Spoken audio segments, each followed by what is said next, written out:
Dining টেবিলে পরিবারের সাথে হাসি খুশি রাতের খাবার শেষ করে আপনি হয়তো ঘুমানোর প্রস্তুতি নিচ্ছেন, পাশে আপনার সন্তান নিশ্চিন্তে ঘুমিয়ে। ঠিক এমনই এক সাধারণ বসন্তের রাত ছিল ১৯৭১ সালের ২৫শে মার্চ।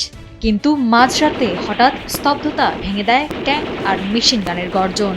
মুহূর্তেই শান্ত ঢাকা পরিণত হয় এক জীবন্ত নরকে।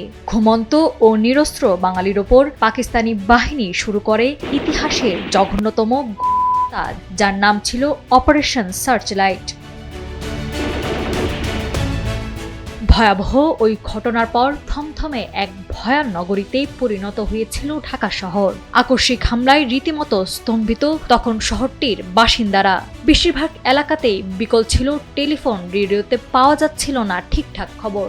এরই মধ্যে যত্রতত্র শোনা যাচ্ছিল গুলির শব্দ। বিকেল থেকেই পাকিস্তানি সেনারা হেলিকপ্টারে টহল দিতে থাকে।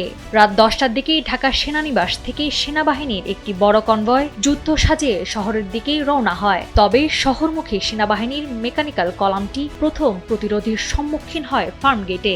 সেখানে বড় বড় গাছের গুঁড়ি, অকেজো স্টিম রোলার এবং ভাঙাগাড়ির স্তূপ জমিয়ে রাখা হয়েছিল পথ আটকানোর জন্য। কিন্তু এ প্রতিরোধ ভেঙে পাকিস্তানি সেনাবাহিনীর ট্যাঙ্কগুলো সামনে এগিয়ে যায়। পিলখানা, ইপিআর ও রাজারবাগ পুলিশ লাইন্স আক্রমণের সঙ্গে সঙ্গে ঢাকা বিশ্ববিদ্যালয়, শাঁখারীবাজার সহ সমগ্র ঢাকাতে শুরু হয় আক্রমণ। বিচ্ছিন্ন করা হয় পুরো শহরের বিদ্যুৎ সংযোগ। অন্ধকারে হামলা ও অগ্নিসংযোগ করে দৈনিক ইত্তেফাক, পিপলস, গণবাংলা ও সংবাদের কার্যালয়ে। এদিকে খবর ছড়িয়ে পড়ার পর কারফিউর মধ্যেই শহরের বিভিন্ন এলাকা থেকে দলে দলে মানুষ ঢাকা ছাড়তে শুরু করে। ১৯৭১ সালের ২৬শে মার্চ ভোরের আলো ফোটার আগেই ঢাকা বিশ্ববিদ্যালয়ে পাকিস্তানি সেনাদের অভিযানে ঠিক কতজন মায়ের বুক খালি হয়েছিল তার সঠিক সংখ্যা আজও জানা নেই। ওই দিন রাতে পাক বাহিনী বিশ্ববিদ্যালয়ের জগন্নাথ হল, ইকবাল হলে ঢুকে হত্যা চালায়। পাক বাহিনীর কাছ থেকে রক্ষা পায়নি রোকেয়া হলের ছাত্রীরাও।